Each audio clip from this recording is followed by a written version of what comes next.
Pizza Guy, AdventurEZ, August 18th, 2017, a Friday night shift. I've only worked a couple shifts this week. One of my shifts was a training shift, so I spent most of my time this week in San Jose, beautiful San Jose. Shout out to Pete Munoz, who, without Pete, you're awesome and super fun to hang out with anyway, but on top of him being really cool to hang with, he helped us be able to meet Nick Hexum from 311, one of my all-time favorite bands, and it was a very star-striking moment. And I told myself that going out of town, I would take the things I've learned out of town and try to apply them to make things better here at home. Since I'm not going to be able to get to leave this area, I have to look at what we have. And a lot of people from out of town, they like this place. The reviews for Paso Robles are great. People there are like, that's a badass venue you guys got there. Like, one guy said that was his new favorite venue to go to. And Paso Robles is a great venue. Got to really keep it's going to be training to keep my mind out of just what I call the Santa Maria loophole, that this is all there is. And because the Central Coast is a really big place, and for me to just discredit Santa Maria and not look at the whole existence of it is kind of crazy. I'm exhausted. I'm going to try to do what I can to make this episode exciting but short and sweet also, so I don't have to blabber at you guys. Thank you guys for tuning in. As the ideas come to me, they're going to come out, but in the meantime, I'm just going to click off here and I'm going to pay attention to the road, listen to this Dodger versus Detroit Tigers game. Here behind me is, I think it's called the Vineyard now, but it used to be known as Hancock Park Apartments. I've mentioned them before in my episodes, because in one of my episodes, the one from Saturday, from August, August 12th, I think, I mentioned that I was at the house that I grew up when my dad passed away. This apartment complex behind me is where I spent the majority of my young life. Oh, 311. Love 311. Hancock Park Apartments is what it was known as, across the street from the Hancock College. So that explains that. A lot more college students used to live here, but now it's mainly like families and stuff. It's a bit run down from what it used to be, but it's still standing. It was pretty cool living in an apartment. It sounds weird to say that, but as a kid, it's pretty cool because you don't really think about having lunchroom to romp and play. There's always somebody to play with when you live in an apartment. Like, chances are there's going to be somebody that you're able to play with. And the Mendiola family, which I grew up with, they had two sons. One was about a year, actually one was about my age, the other was just a year or two older than me. It was really cool to hang out and play with those guys because there was always something to do. We both had Nintendo, so we were able to like swap games, and we used to do all kinds of fun stuff. It was pretty cool, like stay at each other's pad, whatever. It was some of my more fond childhood memories. We had a swimming pool there. They don't anymore, but they used to, and that was cool having a pool. There was stuff that was really cool about it. My friend Tyree, one of my first friends ever growing up, we went to elementary school together, and we lived in those apartments together, went to junior high together. We used to ride bikes all the time. We used to do all kinds of stuff. So hanging out in an apartment was pretty cool. I like it. Any of you who ever grew up in an apartment before know exactly what I'm what I'm saysing when I say that. Apartments are fun when you're a kid. Okay, I gotta say one more thing about people being pieces of shit, and then I'll let it go, unless somebody does a piece of shit move directly to me. But okay, so I follow the Eating with the Candice family. They are the local family that has tons of subscribers in this town, and that's really cool of them, and I appreciate it. I wish I had that many, but I'm working on it. They found a niche. They do the mix of mukbang videos and ASMR videos, which is eating and ASMR, which you can go research if you want. But I've I was reading some of the comments, and some of the people go out of their way to talk shit about the dude's family.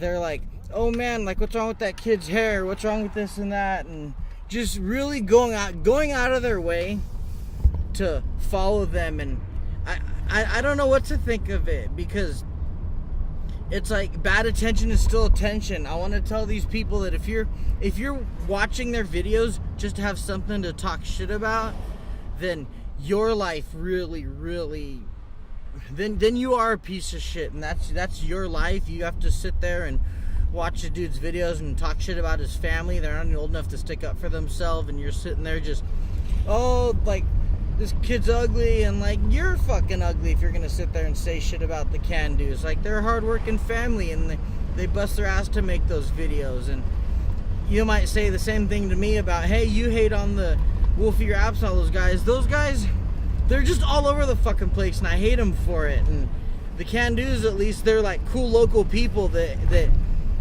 make some kind of video, show that, hey, like, I do something with my family. At least we have a regular thing we do. We have a niche. We follow it. We know it is what we're doing. They support local business all the time. And for those of you that, I don't even know if Andy, who is the main dad in their videos, if he's gonna even approve me saying this. He's too nice to sit there and acknowledge the comment. These people are so nice that all the hurtful things people say, they probably just let it roll off of their back and all that. But I'm not that nice. So all you people who talking shit about the Candoos and saying shit, fuck you. Like, you can, I hope people forward and tell people that, hey, this guy's, I'm sticking up for the Candoos and everybody who's out there talking shit. You know what, they're not my favorite videos. Even I, honestly, if I told you I made it through a whole episode of one of theirs, I'd be lying to you. But I appreciate and respect what they do, because we live in a town where people have to have each other's back. So I'm going to support these people and back them up and say, if you got some shit to say to the Candoos and talk shit about their family, come say some shit to me. Tell me how ugly you think me and my kid are, because we got a whole lot more fun shit to retaliate with. He seems like a very peaceful man. His whole family, they are super mega positive.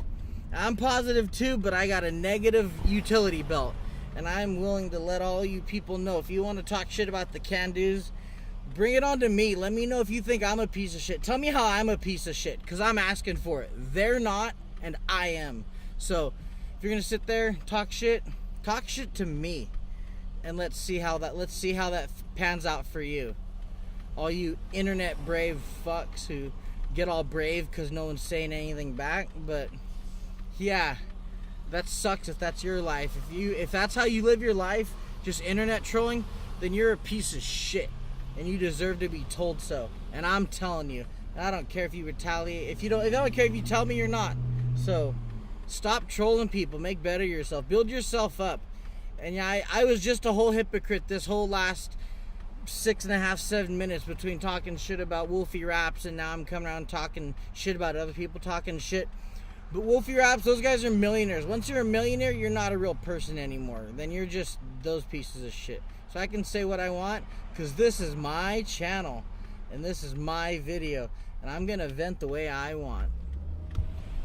This is me going through a DUI checkpoint that's not completely set up.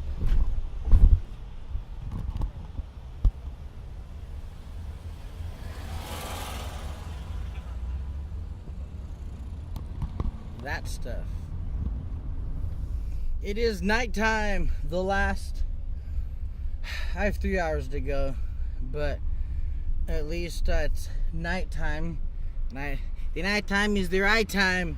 You know, the nighttime is the right time. Be with a mama love. Yeah. So we have another coworker just left, and he didn't like. I don't know if he quit or put in 2 weeks. He was only there like maybe 2 months, if that. And he left a message on our little chalkboard, a little going away note to everybody, as if like, really cool guy, but he really didn't work there that long. I'm noticing a high kind of turnover rate where I work, and it's not incredibly hard, but I understand that first little bit of, there's like a beginning lull, like an introductory phase that it's hard to get through. Some places, Like the second I worked at Applebee's or like In-N-Out, I was like, oh, this place is gonna be dope.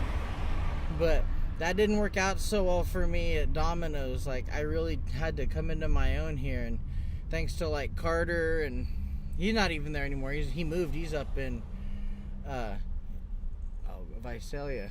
But they have a pretty high turnover, and usually that's really concerning for people. And actually what it is, just thinking about myself and not really thinking about anybody else, I'm proud of myself for being able to put up with this. At this time last year, I was selling phones for Target, and it was cool working at Target because it was like fun, like gawking at everybody, and then just it felt cool to say I worked at Target.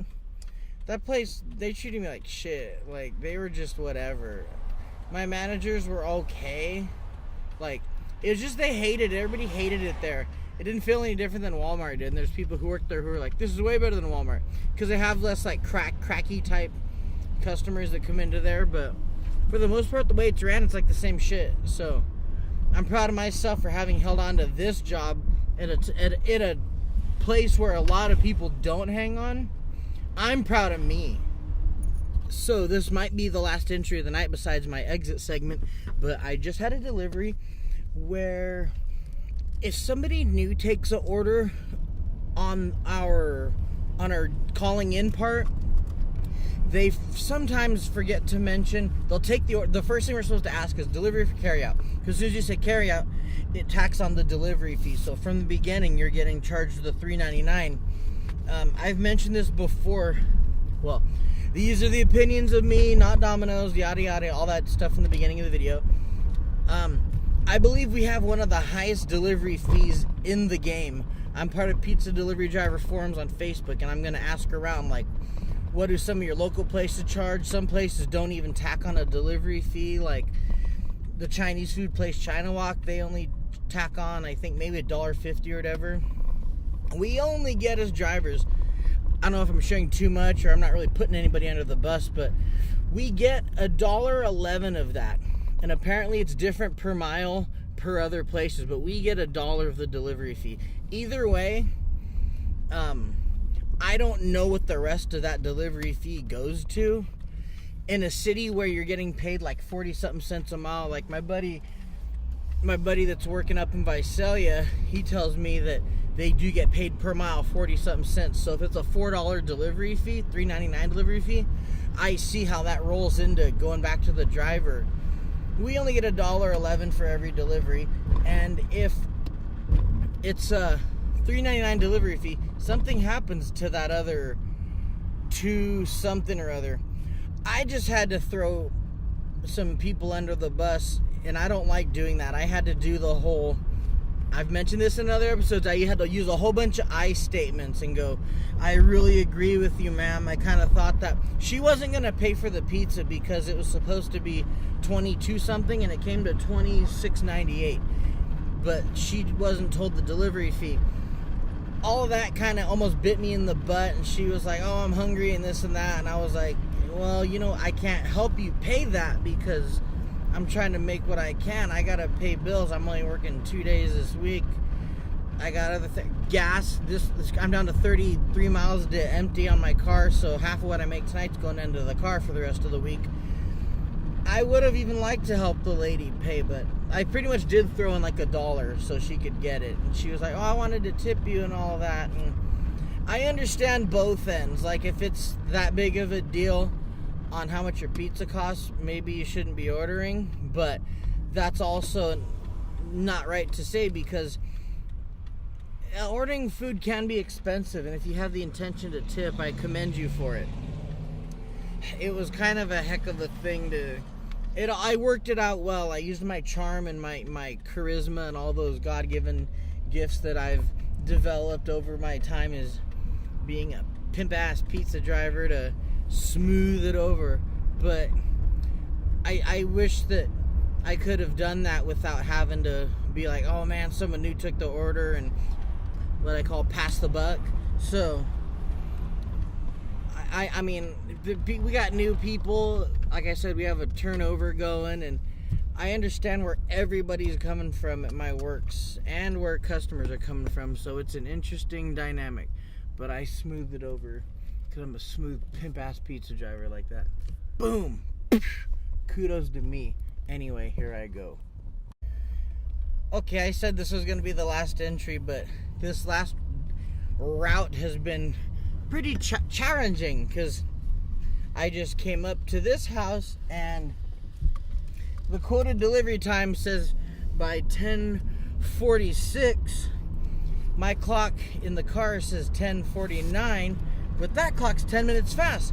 So it's really only 10:39, and I'm already driving away from the house. So I got there about 10:37, maybe 10 minutes before that quoted time.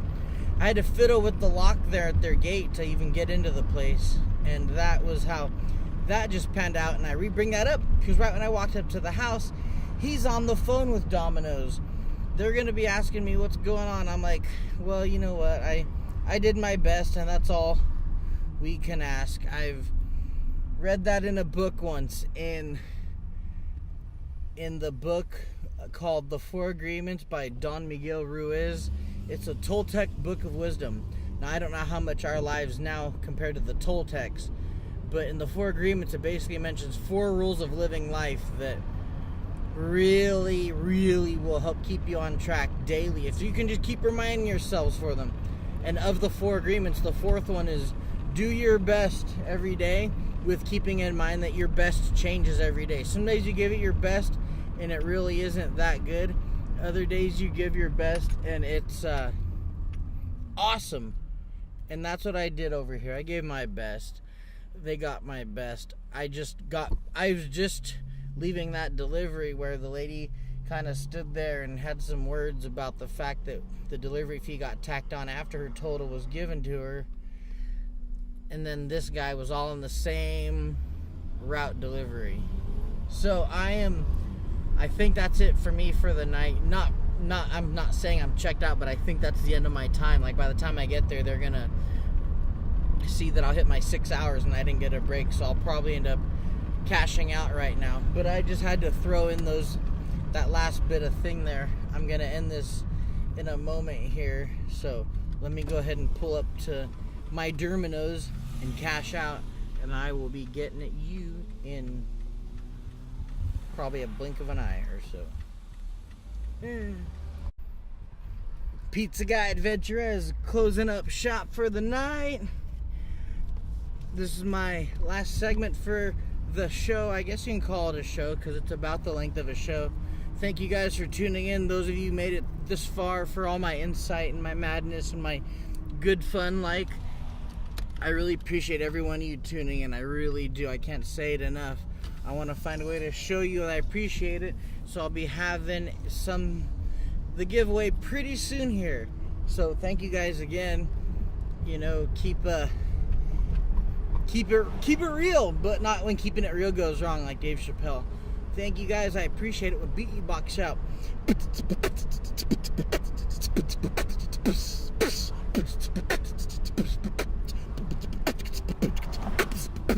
Peace, deuces and trays. Keep it easy, my Pacos.